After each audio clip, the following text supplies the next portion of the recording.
Tim, I said that Jack Smith probably did more than anyone else. I erred in saying that because you and the members of the January 6th Select Committee in Congress certainly all share that designation of doing more than anyone else to make sure the facts are known.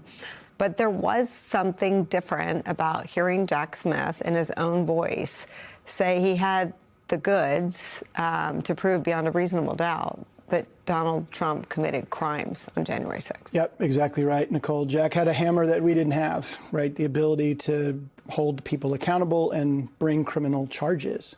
When I listened to that clip in his testimony, it's exactly the same story that the Select Committee told. But the Select Committee can only uncover facts, can only educate people.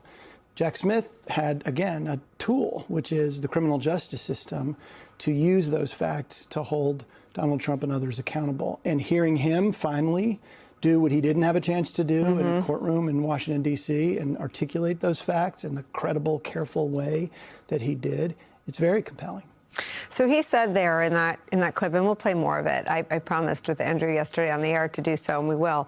But he said that they had developed evidence to prove beyond a reasonable doubt that Donald Trump caused January 6th and that he exploited it.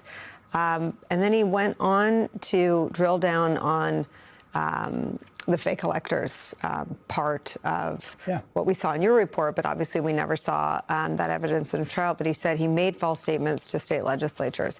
I mean, just for the thought exercise, what would we have seen if this had gone to trial?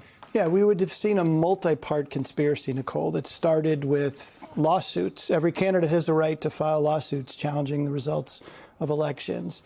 And when those lawsuits were filed and unanimously rejected by judges around the country for lack of evidence, then the plot moved to phase two, which was pressure on state officials, pressure on members of Congress, pressure on his own vice president, ultimately, to take action without basis in fact and law. That didn't work. And the final desperate lever plank of that conspiratorial plan was to launch this angry mob at the Capitol. What we developed over the course of our investigation, which I think Jack would have proven beyond a reasonable doubt at trial, was that this was, again, a sequence of events. You can't look at the violence in the Capitol in a vacuum. You have to plug it into things that began even before the election, when the seeds were planted to sow doubt in the integrity of the election.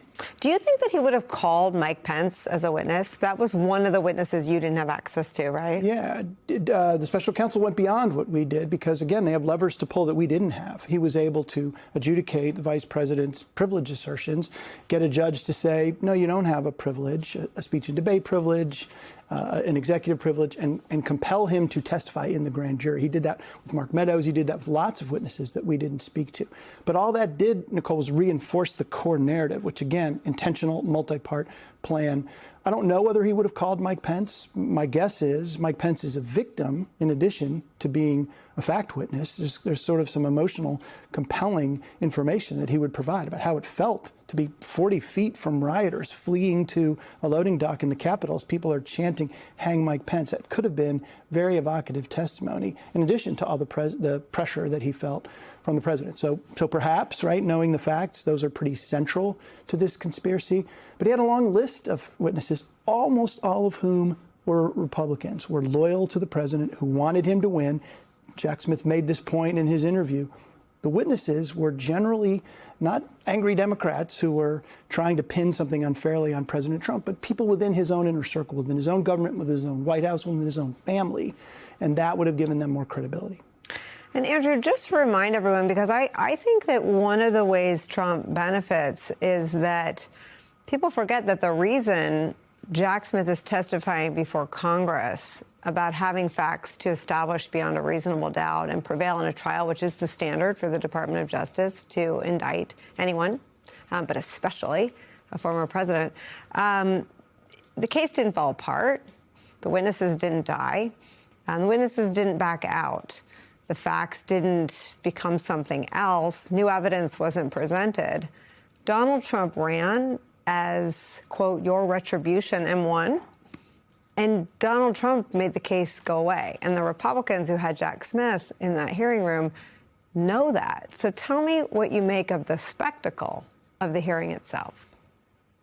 Wondering if you can e-file if you owe taxes? This edition of Tax Tips by TurboTax will explain how you can file and pay online. So in terms of the spectacle of the hearing, one thing that is important to note is that it is standard operating procedure for special counsels to be called and for Congress to hear from them in a public setting, not in a private setting that's released later. In a public setting. Jack Smith asked for that. He said, I'm willing to testify, but I want it to be public. But the Republicans were too afraid of doing that. And that is why it was done behind closed doors and then only put out at a time calculated to diminish its impact on New Year's Eve. Of course, not the day that everyone's waiting to hear from Jack Smith. So this is already out of the norm. I should point out Rob Hur publicly testified, Robert Mueller publicly testified, John Durham publicly testified. So this was already the Republicans hiding the ball. And when you hear from Jack Smith, and I'm so glad you played this clip and everyone can hear all 8 hours if they want to now on YouTube, you can see why they did that. Because to quote you yesterday, he does have the goods, and he goes through the nature of the evidence, and that is still there.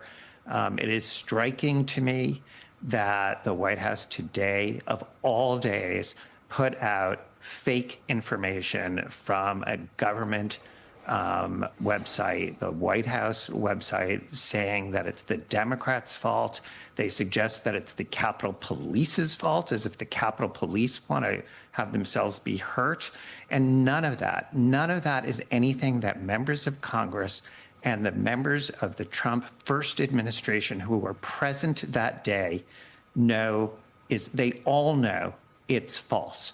They all know that the president didn't lift a finger to stop the violence. If he, as they says now, was so concerned about the violence because he really wanted something to be peaceful, why didn't he do anything about it? Why did he issue the tweet that Jack Smith references, which endangered the vice president of the United States? Why did he have to be sort of harangued to do anything to stop the violence? All of that is missing from the White House announcement. So we are really in a dark place when, as what you started, which is we thought this was going to be a turning point 5 years ago, and instead we have a White House that is embracing a completely fictitious narrative that doesn't begin to answer all the questions of what we know to be true and what the Republicans who were present that day know to be true.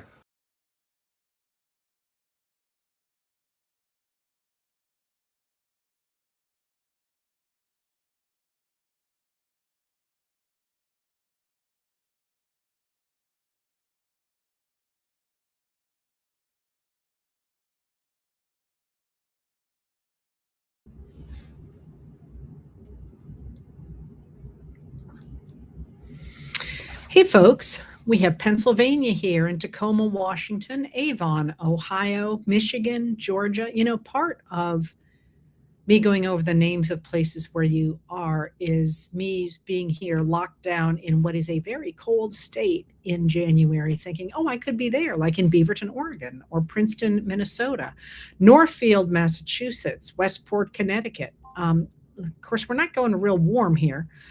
Chicago, Elmhurst. I grew up near Elmhurst. Champaign-Urbana. Hey, Kristen, how are you?